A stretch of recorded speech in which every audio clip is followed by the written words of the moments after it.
종교개혁 기념주일입니다.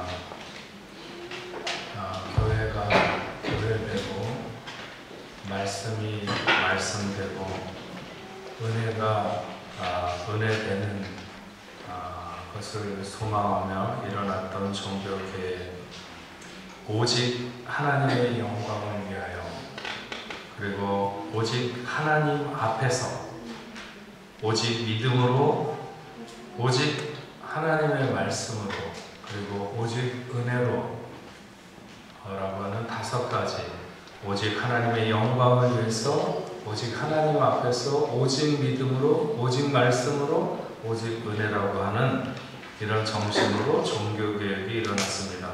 이걸 더 축약해서 말하면 성경으로 돌아가자, 성경에서 말하는 교회로 돌아가자, 이렇게 말할 수 있습니다. 성 베드로 성당의 건축비를 마련하기 위해서 천국을 미리 분양하려고 했던 그런 그 카톨릭 교회로부터 본질로 돌아가자고 하는 운동이 마르틴 루터, 물론 그 전에도 있었지만 마르틴 루터가 본격적으로 불을 붙이기 시작했고, 프랑스의 장 칼뱅이 그 완성했다고 말할 수 있는 개혁의 운동을 통해서 오늘 우리를 일컫는 개신교, 프로테스탄이 생기게 되었습니다. 교회의 타락이라고 하는 것은 늘상 그렇듯이 물질이 하나님을 대체하려고 하는 상업 배금주의 혹은 통합주의, 그리고 교권주의와 형식주의로 흘러가면서 교회가 무너지게 되는데, 그래서 우리는 항상 말씀 앞으로 돌아와야 하고 교회의 순결을 빼앗기지 않도록 늘 지켜야 된다 하는 것입니다. 오늘 종교개혁주의를 맞아서 중세 또 개혁자들이 얼마나 뜨겁게 열정적으로 그들의 신앙생활을 했는가 하는 것을 찾아보는 것도 좋겠지만, 저는 우리가 계속해서 말씀을 지금 보고 있는 것, 조금 열왕기하가 빨리 이렇게 마무리되었으면 하는 마음에서 그냥 꾸준하게 오늘 말씀을 생각해서 지난주에 이어서 히스기야의 마지막 부분을 살펴보면서 하나님께서 오늘 우리들에게 말씀하시는 그런 귀한 은혜를 나누고자 합니다. 히스기야가 병들었다고 하는 소식을 듣고 바벨론의 왕이 사절단을 보내게 됩니다. 히스기야는 매우 기뻐하면서 유다의 모든 보물 창고와 병기고를 보여주게 되는데, 이것은 그에게 있어서 매우 큰 실책이었습니다. 그것에 대해서 이사야가 예언하기를 유다의 모든 보물들이 바벨론으로 옮겨지게 될 것이고 그의 후손들도 사로잡혀가게 되리라, 이렇게 예언을 합니다. 히스기야가 하나님의 은혜로 치유를 받아서 회복되었을 때 당시 막 신흥 국가로 일어서고 있었던 바벨론의 브로닥 발라단이 히스기야에게 사절을 보냅니다.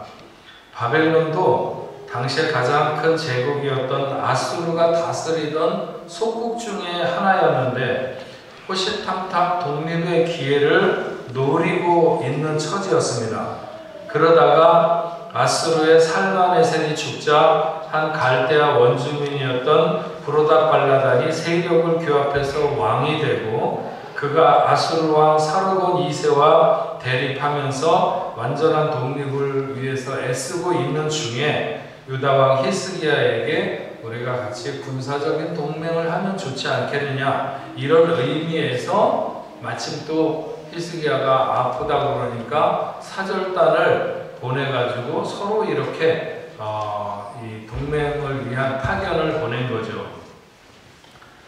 유다는 늘 이 아수르 때문에 굉장히 힘들어하고 골치 아픈 일을 겪고 있는 중에 새로 막 일어나고 있는 그 바벨론의 왕이 자기에게 편지를 보내고 예물도 보내니까 이 히스기야가 굉장히 기뻐서 흥분과 지나친 열의로 바벨론 사절단에게 보여줘서는 안 되는 모든 유다의 모든 보물들과 병기 시설을 다 보여주게 됩니다.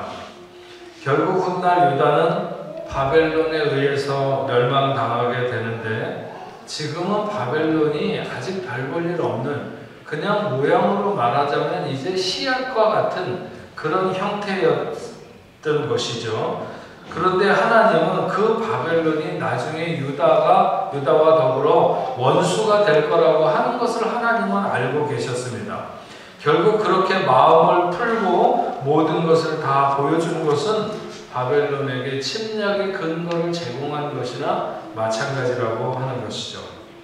아수르가 쳐들어왔을 때 처음에는 왕이 대신들을 다 불러 모아서 우리가 어떻게 쓰면 좋겠느냐 이렇게 의논하고 그랬는데, 바벨론의 사자들이 왔을 때에는 이 왕이 신중하지 못했습니다.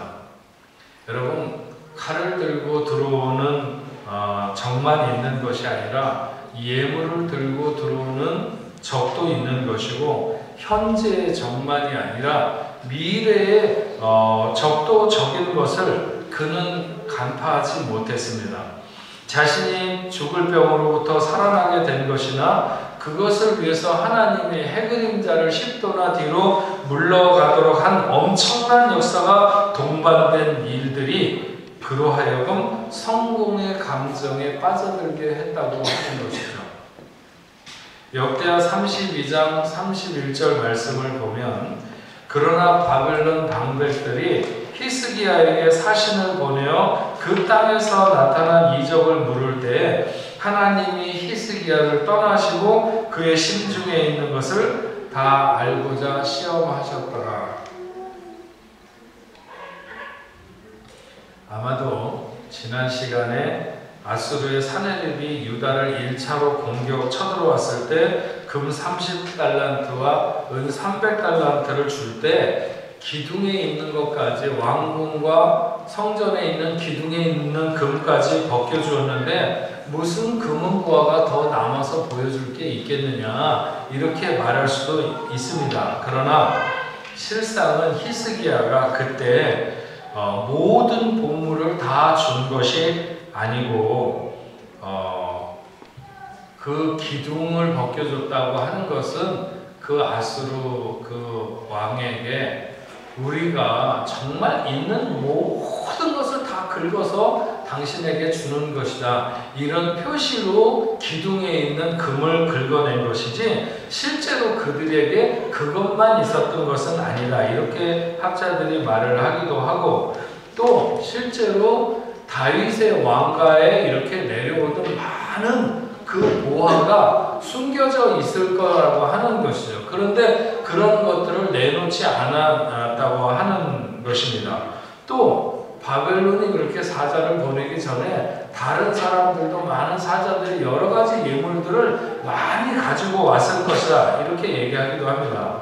어쨌거나 바벨론의 사자들이 왔을 때 그들은 히스기야가 병에서 낫게 되는 경위와 그때 일어났던 이적에 대해서 관심을 나타내며 나름대로 정탐의 의미를 담고 구석구석 살피고자 했을 때 히스기야는 방심하면서 있는 모든 것을 다 보여줬다.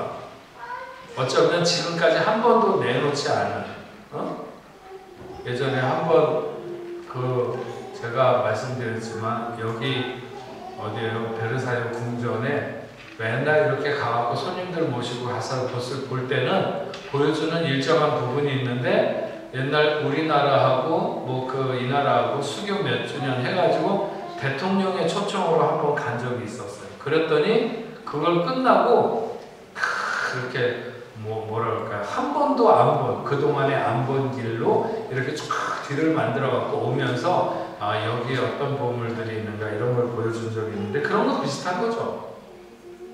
예.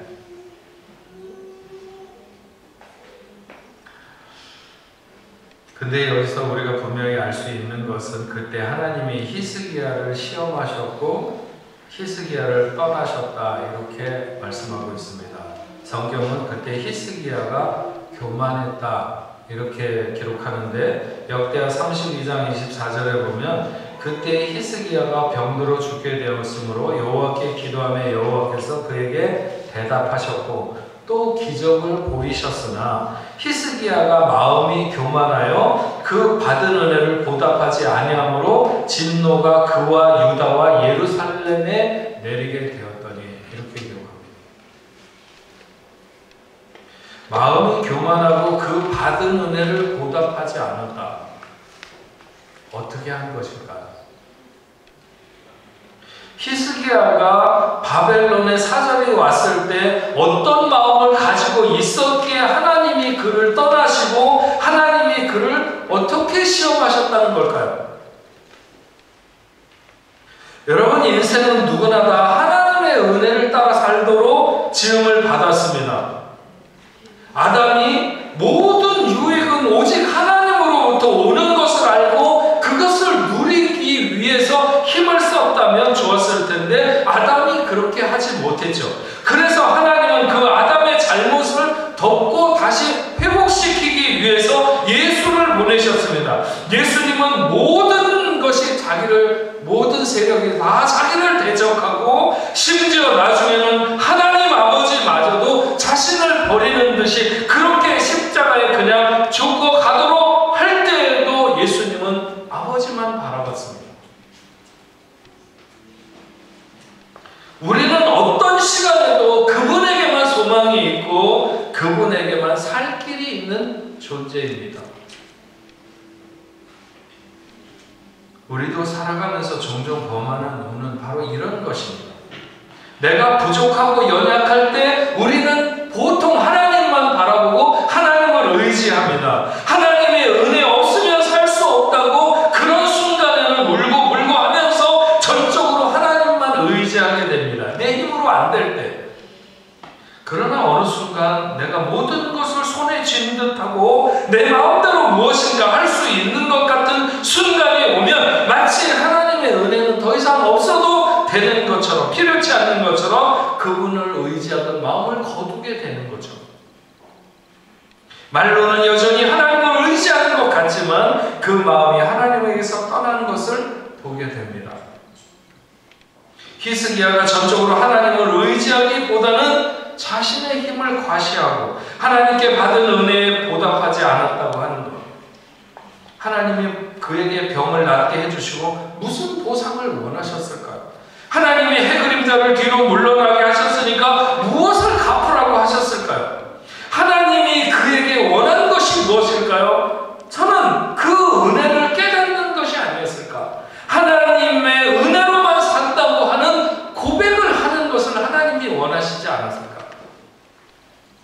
히스기야가 병에서 나은 이야기와 바벨론의 사절단이 방문한 이야기를 성경에 이렇게 섞어서 함께 기록하고 있는 것은 히스기야가 의로움에도 불구하고 히스기야가 틀림없이 의로움을 나타냈습니다. 그런 의로움에도 불구하고 남유다의 멸망이 이미 너무 깊어졌다는 거예요.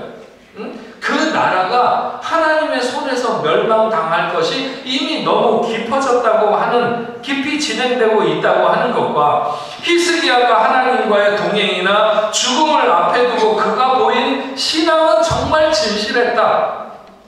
하나님께 순종하고자 하는 의지는 순전하고 강했다. 그러나 한편으로 사내립과의 전쟁에서 하나님께 구하지 않고 자기 마음대로 금은을 가져다가 바친 일이나 병문안이라고 찾아온 바벨론의 사절단에게 자랑하느라고 모든 것을 보여준 것은 히스기야의 연약함이고 모자람이라는 사실을 그대로 드러내고 있는 것입니다. 더구나 자신이 다스리는 유다가 약탈당하고 아들 그 후손 중에 환각이 된다라고 하는 예언 앞에서도 그것이 자기의 생애 중에는 일어나지 않는 것을 매우 다행이라는 이렇게 여기는 이 히스기야의 태도는 그가 얼마나 엄청난 추진력으로 나라를 이끌며 절대 신앙을 앞세우던 그의 자세가 얼마나 뒤로 물러났는가 하는 것을 보여주는 것이나 마찬가지죠. 지난주까지 우리가 생각한 이 히스기야는 정말 대단한 역사를 나타냈는데 그 왕이 한순간 하나님의 능력보다 군사력이나 정치력이나 혹은 외교적 능력을 더 의지하면서 자신이 더 인정받고 싶어 자신의 속마음을 그대로 노출시킨 바벨론에 의해서 결국 유다는 멸망하게 됩니다. 여러분, 우리가요 어떤 경우에도 하나님보다 다른 것을 더 의지하게 되는 데서 사고가 일어나게 됩니다. 하나님은 중간 상태를 좋아하시지도 않고 인정하시지도 않습니다. 믿음으로 하지 않는 모든 시도는 다 책망을 받을 수밖에 없습니다. 그래서 나는 정말 믿음으로 행하며 하나님의 방법을 따라 살기를 원하는가? 하나님만을 신뢰하도록 그와 대화하며 그와 의논하고 그를 높여드리며 그와 연합된 마음으로 살기를 원하는가? 로마서 14장 23절에 믿음을 따라 하지 아니하는 것은 다 죄다. 다 죄라고 했습니다. 히스기야를 통해서 오늘 우리에게 주시는 가장 중요한 교훈은 사탄은 늘 호시탐탐 우리의 곳간과 내가 쌓아놓은, 내가 지난 과거에 지금까지 쌓아놓은 그 곳간과 우리의 마음을 정탐한다는 것입니다. 좋은 것을 도둑질해가고 그곳에 가라지를 뿌리기 위해서 어두운 때를 기다려요. 근데 그 어두운 때가 언제냐는 것이죠. 아이러니하게도 우리의 인생에 가장 우리가 밝다고 생각하는 때가 그 어두운 때라고 하는 것입니다. 가장 자신감이 충만하고 가장 놀라운 역사가 나타나는 시간, 그 누구도 이룰 수 없는 일을 내가 이루어 놓은 것 같은 시간, 그런 자신감이 팽팽한 그런 시간입니다.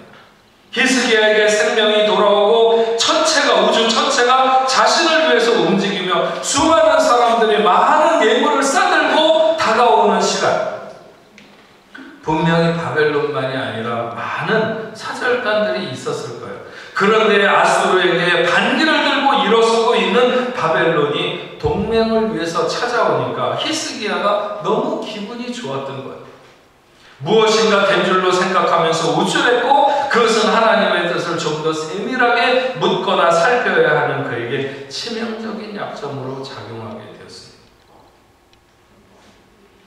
여러분, 그러므로 우리는 항상 깨어있어요. 대적마귀가 오는 사자와 같이 두루 삼킬 자를 찾는다고 그랬어요. 교만은 대부분 성공의 감정을 제대로 다스리지 못하는 데서 생겨나게 됩니다. 받은 은혜가 너무 클 때, 내가 받은 사랑이 너무 클 때, 그때 우리는 우리의 감정을 잘 다스려야 되고 마음을 묶어서 하나님의 뜻을 살펴야 하는 것이 중요합니다. 하나님께 받은 사랑을 자랑하고 싶고 받은 축복을 자랑하고 싶은 마음이 들 수 있습니다. 그러나 그 자랑이 지나쳐 비교가 되고 교만으로 하나님의 영광을 가로채는 수준으로 가지 않도록 조심해야 되는 거죠.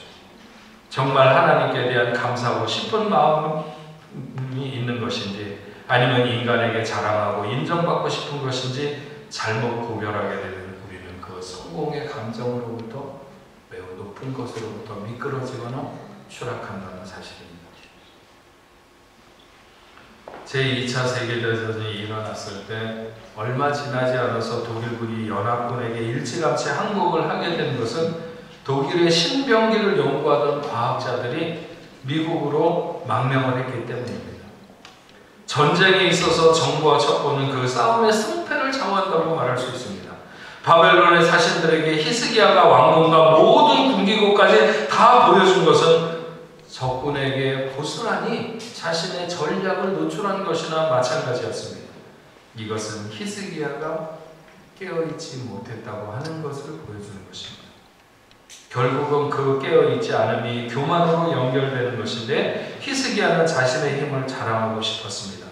역대하에 보면 어떻게 그렇게 많은 재물과 보화가 생기게 되었는지에 대해서는 잘 설명하고 있지 않지만 그의 부와 영화가 크게 달한 것처럼 이렇게 표현해 놓고 있습니다. 히스기야는 하나님이 든든한 것이 아니라 자기가 쌓아놓은 것으로 인해서 당당했고 자기의 힘이나 능력으로 그 모든 것이 이루어질 것 같은 착각 속에 빠지게 되어서 그는 교만해지게 되었습니다. 자랑하고 싶고 남이 높이는 것보다 더 높아지고 싶은 생각에 허세를 부리면서 성공이 주는 감정에 빠져들게 되었습니다. 여러분, 근데 하나님은 교만한 자를 흩으신다고 했습니다. 누가복음 1장에 마리아의 노래 보면 하나님은 마음이 교만한 자를 흩으신다. 히스기야의 생명을 지켜주시고 유다를 번성하게 하신 하나님을 잊은 그들에게 즉시 위험이 찾아들게 됩니다. 사고가 일어나기 시작한 것이죠. 유다의 모든 것을 구경하고 돌아간 바벨론의 사신들은 돌아가서 자기 왕에게 우리가 무엇을 어떻게 받는지에 대해서 다 얘기를 하니까 그 말을 들은 바벨론의 부르다발라다는 애초에 그들이 세웠던 계획을 바꿔서 엉뚱한 책략을 쓰기 시작합니다. 그것은 유다와 동맹을 맺고 아수르와 더불어서 항전을 치르려고 했던 계획을 바꾸어서 먼저 우리가 유다를 치고 그들을 정복하고 나서 그 배가 된 힘을 가지고 아수르를 치자고 하는 이런 계획을 세우게 되는 거죠. 히스기야의 자랑은 적에게 전력을 노출시켰을 뿐만 아니라 침략을 당하는 원인이 됩니다. 그래서 이런 히스기야의 잘못은 이사야를 통해서 하나님의 견책을 받게 됩니다. 그리고 이런 책망은 역사에 고스란히 드러나게 되는데 여호야김 시대로부터 몇 차례 침략을 시도하던 바벨론은 시드기야 시대에 이르러서 기어코 예루살렘을 함락하고 시드기야 왕까지 바벨론으로 잡아가는, 그리고 유다를 멸망시키는 것을 알 수 있습니다. 하나님이 참지 못하는 유형의 인간은 교만한 사람입니다. 반드시 그분이 꺾어놓으십니다. 하나님 앞에 교만해서 이스라엘 백성들을 압제하던 바로를 하나님이 치셨고, 모르드게를 죽이려고 했던 교만한 하만을 치셨고, 교만한 벨사살 왕을 치셨습니다. 교만은 영적 타락의 결과이기 때문에 반드시 하나님의 심판이 뒤따른다고 하는 것이죠. 우리가 무슨 차를 하나 새로 사가지고 자랑을 하거나 아니면 자식이 공부를 그래도 자랑하고 싶잖아요. 그래서 자랑을 하는 이런 것들도 조심해야 되겠지만, 치명적인 것은 영적인 교만으로부터 오는 자랑입니다. 하나님이 하신 일을 자신이 한 일로 돌려놓거나 아니면 하나님께 돌아가야 되는 영광을 자신에게로 돌리는 것 같은 일이죠. 그분보다 내가 더 높아지고 그분보다 내가 더 드러나고 그러려고 하는 내 안에 이 나대는 감정을 어떻게 묶을 수 있는가, 이것이 관건입니다. 사도 바울은 그래서 우리의 영적인 상태를 완전 무장하는 사람과 같이 되어야 된다. 진리로 허리를 띠고 의의 흉배를 붙이고 복음으로 신을 신고 믿음의 방패를 들고 구원의 특권을 쓰고 성령의 검을 손에 잡아라. 자랑하고 그래서 교만한 것은 이런 무기를 적에게 탈취당하는 것과 같은 결과를 낳게 된다고 하는 것이죠. 어떤 선이든지 간에 자랑하는 순간에 그것은 적으로 넘어가게 된다 하는 사실을 우리가 잊어서는 안 됩니다. 요즘에 성경 공부하면서 제가 우리 성경 공부하는 식구들에게 대한 어떤 한 가지 소망이 있다면, 저들이 정말 예수를 자랑하는 사람들이 되었으면 좋겠다, 이런 생각이 많이 듭니다. 이제 서로 공부를 하니까 자꾸 이런저런 거를 물어보고 자신들을 고백하게 되는데, 내가 좀 더 잘 살게 된다거나 아니면 내가 원하는 그 어떤 소망을 이루었다고 하는 것을 말하고 싶기보다 그런 것을 내세우는 것이 아니라 예수가 너무 좋고 그 은혜가 좋고 그와 동행하는 것이 너무 좋다고 이렇게 자랑하고 싶어하는 그런 변화, 그런 역사가 일어나기를 원합니다. 며칠 전에요, 제가 집에서 사무실을 가려고 이렇게 나오는데 저희는 헤디소스에 살거든요. 그래서 이렇게 나오니까 막 사람들이 뭐 여러 가지 일을 하고 있더라고요. 이사를 가는지 어쩌는지 막 그러면서. 그래서 그냥 지나가가지고 이제 차에 갔는데 지갑을 안 갖고 나온 거예요. 그래서 다시 집에 들어가고 지갑을 챙겨가지고 막 나오려고 그러는데 어떤 사람이 무시오 그러면서 불러요. 그래서 왜 그러냐고 그랬더니 저한테 미안하지만 향수를 뭘 쓰냐고 물어봐요. 그래서 그러면서 너무 좋다고 이름 좀 가르쳐달라고. 그래서 저도 선물 받은 건데 뭐 좋은 말입니다 하는 그 향수인데 모두 또 알으시겠죠. 제가 뭐 향수를 그렇게 뿌리는 것도 아니고 또 이제 예전에 한번 얘기했지만 방에서 뿌린다고 뭐라고 그러고 또 뭐 세면대에서 뿌리면 거기도 냄새 난다고. 그러니까 할 수 없이 문을 열고 나가기 직전에 이렇게 뿌리고 나가는데 바로 뿌리고 나가니까 그 사람이 아마 금방 냄새가 나니까 맡았나 봐요. 그래서 프랑스 거냐고 그래서 잘 모르겠는데 아마 영국 거 아닐까 뭐 이렇게 얘기를 하면서 그래서 제가 다시 문을 열고 들어가고 병을 갖고 나와서 보여줬어요. 사진을 찍어도 되겠는데 사진을 찍더라고요.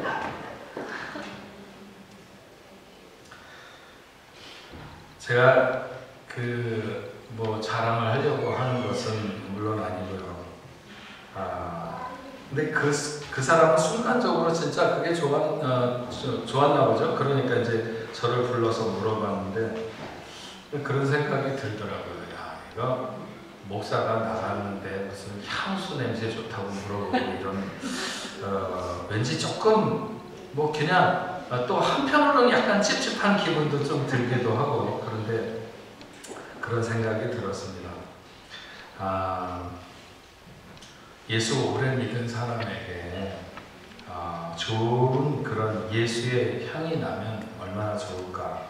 그래서 향이 참 좋다고 하면서 무슨 향이냐 이렇게 물어보면 예수 향이라고 이렇게 얘기할 수 있으면 참 좋겠다 그런 생각이 들었습니다. 여러분 우리의 자랑은 오직 예수. 네. 오직 예수여야 합니다. 우리가 늘 예수만 자랑하고 다니면 그 자랑이 생명을 살리는 역사가 나타나게 될 줄로 믿습니다. 그렇지 않고 다른 거 자랑하려고 그러다 보면 엄청난 사고를 부를 수 있어요. 제가 그 복음성가 중에 난 예수가 좋다고 이거 어떤 순간 되면 혼자서 이렇게 흥얼거리거든요. 많은 사람들 참된 진리를 모른 채 주님 곁을 떠나갔지만 내가 만난 주님은 참 사랑이었고 진리고 소망이었소. 난 예수가 좋다오. 난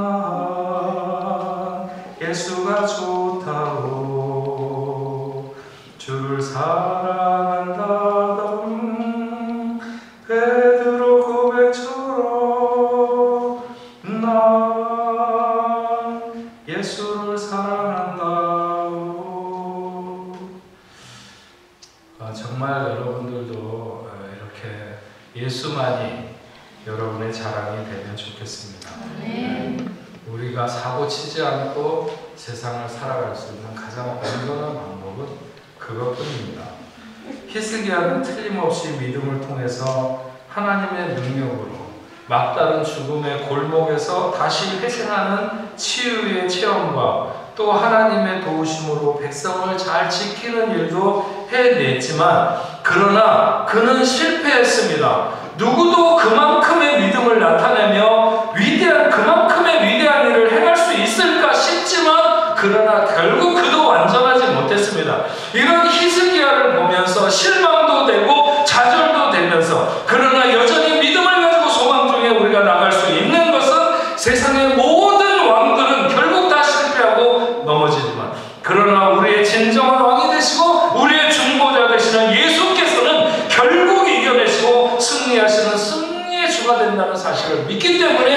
우리의 자랑이 오직 예수께 있는 줄로 믿습니다. 우리의 삶의 현장에서도 히스기야와 같이 어느 나라에 날개를 단 것처럼 우리가 비상하지만 그래서 승리의 감정에 빠지게 될 때 그 승리의 감정은 정말 다스리기가 너무 쉽지 않다는 사실, 그 사실을 잊어서는 안 됩니다. 많은 사람들이 우리가 그동안 보아왔던 11개 수많은 왕들이 대부분은 다 여기서 추락하는 것을 알 수 있습니다. 그렇다고 해서 절망할 필요 없죠. 우리는 히스기야와 하나도 다르지 않고 어쩌면 히스기야보다도 훨씬 못할 수도 있지만 우리의 구원과 우리의 희망은 우리에게 있는 것이 아니라 우리의 믿음의 주가 되시는 예수에게 있다는 사실을 오늘도 우리가 확신하면서 내가 아니라